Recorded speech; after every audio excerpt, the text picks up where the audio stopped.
अस्सलाम वालेकुम नाज़रीन, मैं हूं आपका होस्ट अहमद फवाद। अहम खबरों के साथ आज के व्लॉग में आप खिदमत में हाजिर हूं जी। सबसे पहली बड़ी ब्रेकिंग न्यूज़ तो ये है कि एक बड़ा इंसानी अलमिया जन्म इस वक्त ले चुका है, क्योंकि डेडलाइन ख़त्म होने से पहले ही अमेरिका और इसराइल दोनों की जानिब से अब तक का सबसे बड़ा जो अटैक है वो ईरान पर कर दिया गया है। अमेरिका की जानिब से खार्क जजीरे को टारगेट बनाया गया है और सबसे ज़्यादा खतरनाक जो क्लस्टर बम्स हैं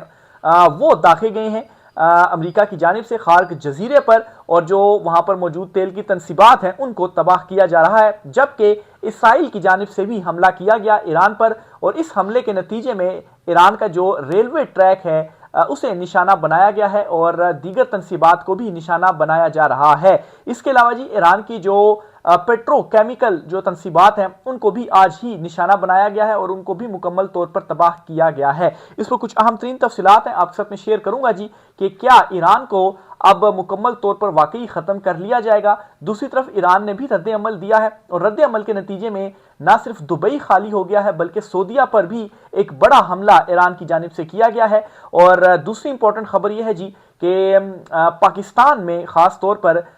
ये बयानिया अब बनता जा रहा, या ये जो तासुर है ये बनता जा रहा है कि ईरान की जानिब से जो अटैक किया गया सऊदीया पर, उन्हें वो अटैक नहीं करना चाहिए था। और कोर कमांडर कॉन्फ्रेंस भी हुई है आज पाकिस्तान में, आर्मी चीफ जो है उनकी सदारत में, और उसका एलामिया भी सामने आया है जिसमें ये बात बता दी गई है कि सऊदीया के ऊपर जो अटैक था वो मुनासिब नहीं था, या आप यूं कहें कि नहीं करना चाहिए था, और हम सऊदीया के साथ तमाम तर सूरत हाल में खड़े हुए हैं। ये नहीं कि अगर सऊदीया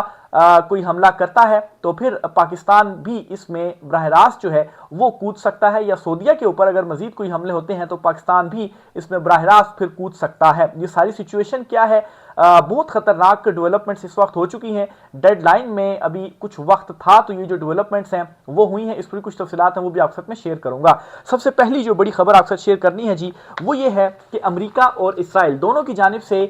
ईरान को जो टारगेट है वो कर लिया गया है। सबसे पहले तो अमेरिका की जानिब से क्लस्टर बम जो कि सबसे तबाहकुन बॉम्ब्स हैं उनके जरिए ईरान का जो खार्क जजीरा है वहां पर बमबारी की गई है। अच्छा खासा जो नुकसान है वहां पर तेल की तनसीबात को वो पहुंचाया गया है। और मैं आपको ये वाजे करता चलूं कि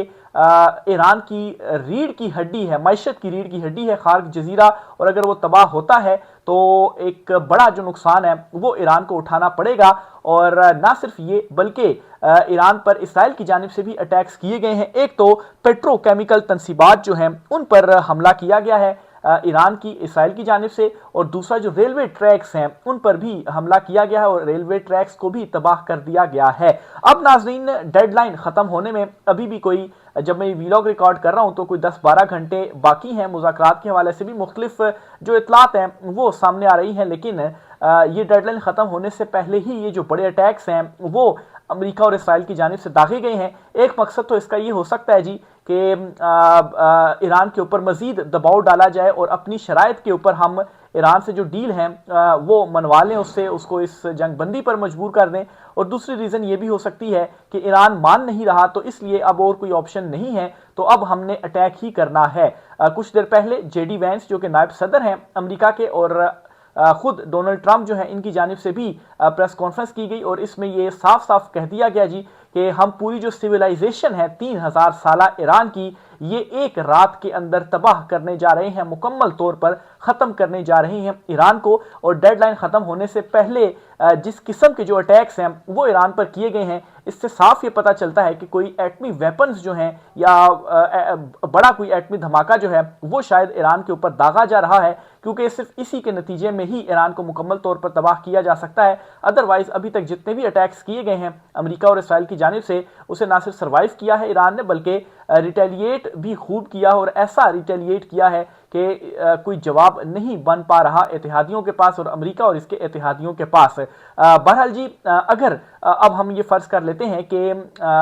अमेरिका जो है वो कोई बड़े जो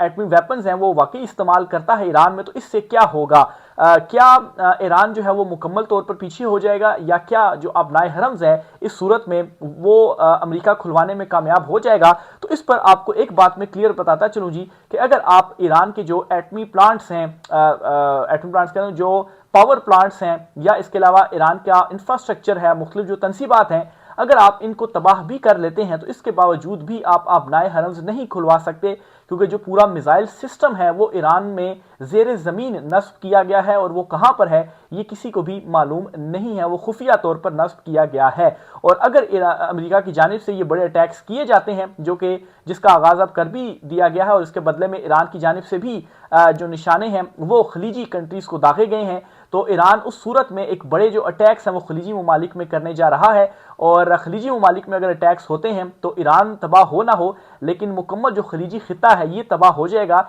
इवन के सऊदीया के हवाले से भी ईरान की जानिब से ये क्लियर बता दिया गया है कि हम सऊदीया के ऊपर भी जो अटैक्स हैं वो करेंगे, जो मिसाइल्स हैं वो दागेंगे। तो ये ईरान की तरफ से जो स्टेटमेंट्स हैं बाकायदा तौर पर वो सामने आ रही हैं। तो इसलिए जी आप जितना बड़ा अटैक क्यों ना कर लें ईरान पर, ऐसा आप नहीं कर सकते कि आप फिर भी आबनाए हरम्स को खुलवाएं, बल्कि उल्टा होगा ये कि यमन भी चूंकि इसमें एलानिया तौर पर कूद गया है तो ना सिर्फ आबनाए हरम्स बंद रहेगा बल्कि बाबुल मंदीब जो है वो भी आप बंद करवा बैठेंगे। और यूं पूरे का पूरा जो खिता है या आप यूं कहें कि पूरी की पूरी जो दुनिया है वो एक बड़ी माशी तबाही में जो है वो फंस जाएगी, जिसे रिवाइव करने के लिए कई दहाइयां जो है वो लगेंगी और बहुत सख्त वक्त आने जा रहा है। अगर ये जो 10-12 घंटे रह गए हैं इनमें कोई ब्रेक थ्रू नहीं होता मुज़ाकरात के हवाले से। दूसरी तरफ जी सऊदीया के ऊपर जो अटैक किया गया है आज ईरान की जानिब से, और ईरान ने वो अटैक इसलिए किया क्योंकि इसकी जो पेट्रोकेमिकल तनसीबात हैं इन पर अटैक किए गए हैं,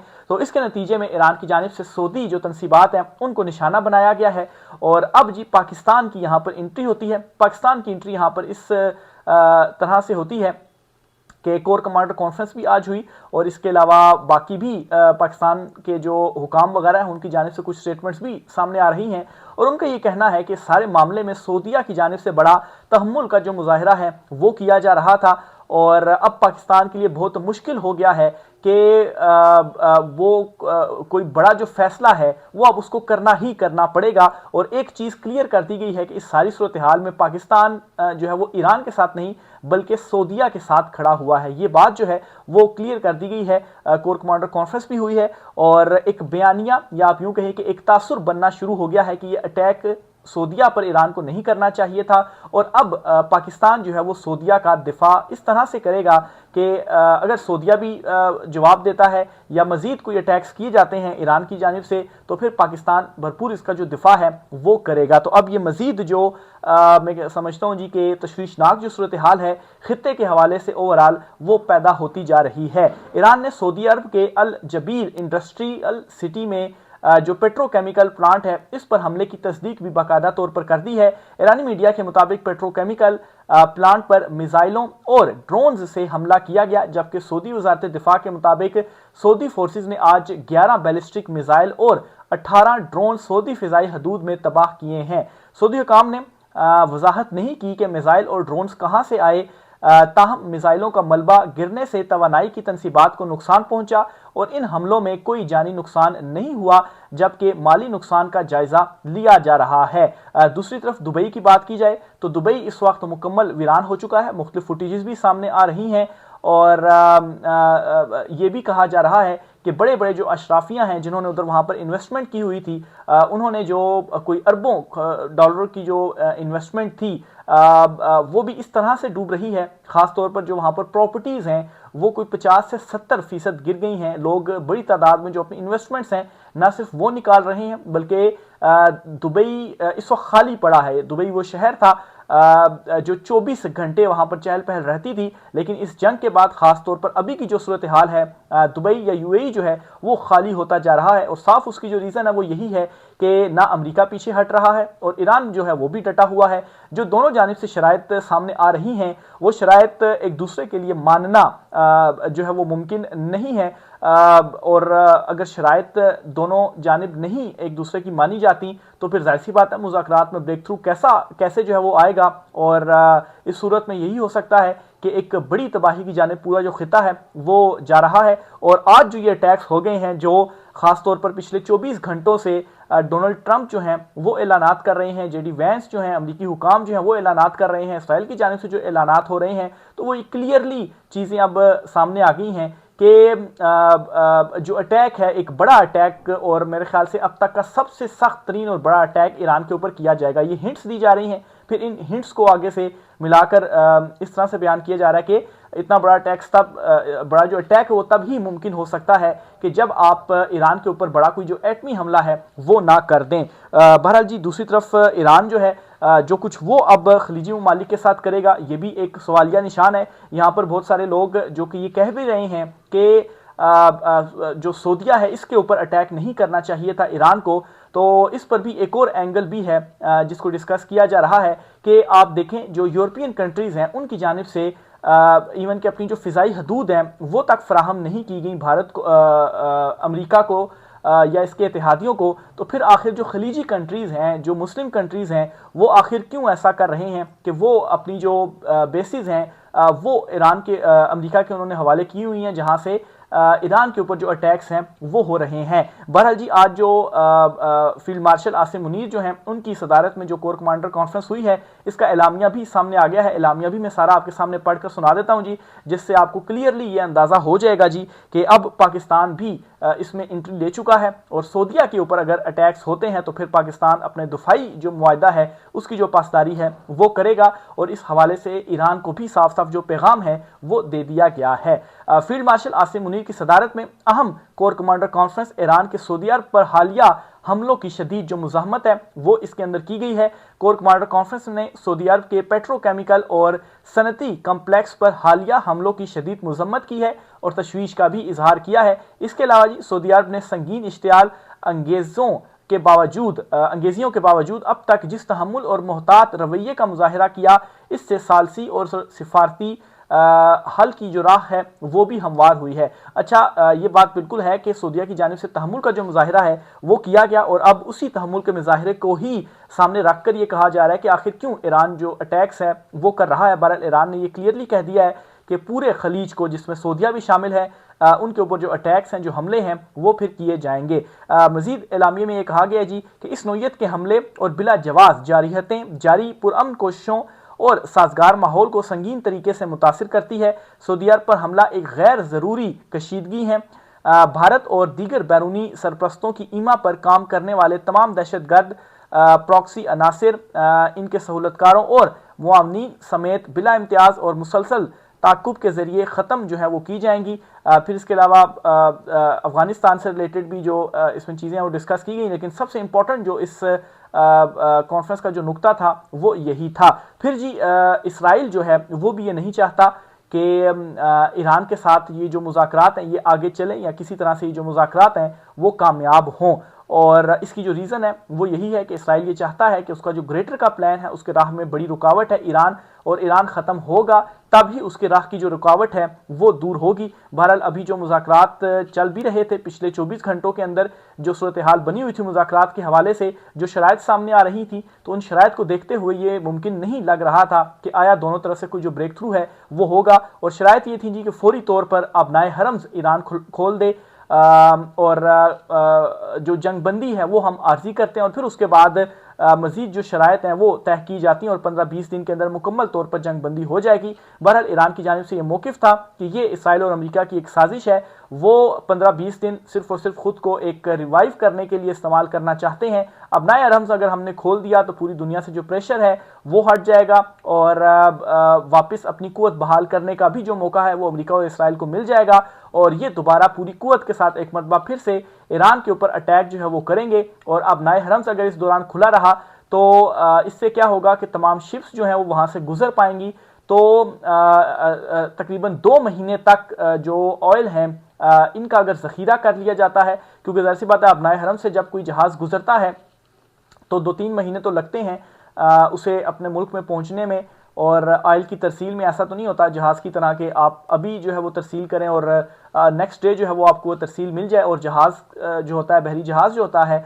समंदर में, उसकी जो स्पीड होती है वो भी आप ऐसे नाप सकते हैं कि एक साइकिल जितनी जो उसकी स्पीड है वो होती है, उस स्पीड से वो चलता है। तो बहरहाल जी इसमें अब ये ईरान का मौक़िफ़ था कि अगर वहाँ से तरसील खुलती है तो 2-1 महीने जो है वो मज़ीद अमेरिका को जो है वो ऐसे मिल जाएंगे कि जो इस वक्त एक प्रेशर बना हुआ है उस प्रेशर से उसको छुटकारा मिल जाएगा और फिर उसके बाद वो मुकम्मल कुव्वत से मज़ीद ईरान के ऊपर जो अटैक है वो करेगा। और ईरान अभी जिसका खासा जो नुकसान है वो हो चुका है, तो वो क्यों आखिर इस जंग से इस तरह से आर्जी तौर पर पीछे हटे। हम ज़रूर जंग बंदी चाहते हैं, लेकिन अगर मुकम्मल जंग बंदी होती है तो उस सूरत में ही हम जंग बंदी के लिए तैयार हैं। तो मुकम्मल जंग बंदी का कहा गया था, और इसमें जो गारंटर्स हैं इवन के रूस और चीन, उनको भी डाला गया था, क्योंकि अब अमेरिका की जो कोई गारंटी है वो फिर जाहिर सी बात और मुल्क कोई कैसे दे सकता है। तो ये ईरान की जानिब से जो मौक़िफ़ था वो सामने आया था, लेकिन दोनों तरफ जो मुज़ाकरात हैं वो नाकाम हुए हैं। इसके साथ ही जी आपको एक और ख़बर भी देता चलूँ, और ख़बर ये है कि 15 अप्रैल आज तारीख है, कोई 7 अप्रैल जब मैं वीलॉग रिकॉर्ड कर रहा हूँ तो पाकिस्तान में 7 अप्रैल की शाम है। तो 15 अप्रैल तक जो वक्त है, अभी जो टाइम एक गुजर रहा है, आप देख रहे हैं कि महंगाई भी अरूज पर इस वक्त पहुंच चुकी है, दीगर भी बहुत सारी सख्तियां हैं। तो 15 तारीख के बाद मजीद जो सख्त वक्त है वो आने जा रहा है, क्योंकि जो जहाज़ अबनाए हरम से रवाना हुए थे वो तो ठीक है पहुंच रहे हैं, और जो ऑयल है उसकी भी तरसील हो रही है,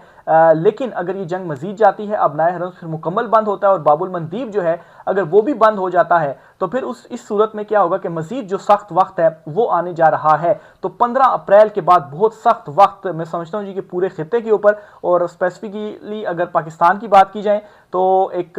पाकिस्तान के ऊपर तो वैसे ही ज़्यादा असरात इसलिए हैं क्योंकि पाकिस्तान की जो मईशत है वो तो ऑलरेडी इधर उधर से कर्जे लेकर ही उसको संभाला मिला हुआ है। तो यहाँ पर ज़्यादा बड़ी जो तबाही है वो अवामी लेवल पर इस तरह से आनी है कि जो है वो ऑयल शायद या जो पेट्रोल है या जो डीज़ल है वो शायद मिले ही ना, और अगर ऐसा होता है कि डीज़ल और पेट्रोल जो है वो मिलता ही नहीं है तो फिर कैसे जो निज़ाम ज़िंदगी है वो चलाया जा सकता है। तो यहाँ पर इस वक्त जो सूरत हाल है वो बन चुकी है। अभी भी स्टिल थोड़ा सा टाइम तो है मुज़ाकरात में, हो सकता है कि ईरान के ऊपर मज़ीद प्रेशर डालने के लिए जी कि देखें हमने तो ये बड़ी तबाही आप जो है वो कर दी है और अभी कुछ घंटे हैं, तो इसलिए बेहतर यही है कि आप हमारे साथ कोई जो डील है वो कर लें। बहरहाल जी अमेरिका डील भी किस तरह से लेना चाह रहा है, अमेरिका कनपट्टी पर बंदूक रख कर जो डील है वो लेना चाह रहा है। यानी कि अब आप यहाँ से अंदाज़ा लगाएं कि अगर कोई आपकी कनपट्टी के ऊपर बंदूक रख कर और आपसे ये कहे कि अब आप ये जो डील है वो हमारे साथ करें, तो ये कोई डील तो नहीं हुई, ये कोई मुज़ाकरात तो नहीं हुए, ये कोई जंग बंदी तो नहीं हुई, ये तो आप बदमाशी के साथ अपनी जो शराइत हैं वही मनवाना चाह रहे हैं। तो फिर जाहिर सी बात है ईरान इस तरह से तो नहीं होने दे रहा, तो वो भी दूसरी तरफ से जो है वो डेडलाइंस दे रहे हैं या अलर्ट जारी कर रहे हैं अमेरिका के लिए भी कि 20 घंटे का आपके पास भी वक्त है, फिर आपके ऊपर भी बड़े जो अटैक्स हैं वो भी हम करने जा रहे हैं। तो अभी तक ईरान की जानिब से जो सरप्राइज़ है वो दिया गया है इस जंग में, और अमेरिका को इस बात का ज़रूर खदशा है कि हम जिस तरह से सोच कर इस जंग में आए थे वो तो नहीं हुआ, और अगर हम ये बड़ा हमला करते हैं ईरान पर तो फिर अगर ईरान ने कोई ऐसा सरप्राइज़ दे दिया तो फिर तो मज़ीद जो तबाही है वो फैलेगी। राय का इज़हार कीजिएगा। आज के व्लॉग से इतना ही, इजाज़त दीजिए, अल्लाह हाफिज़।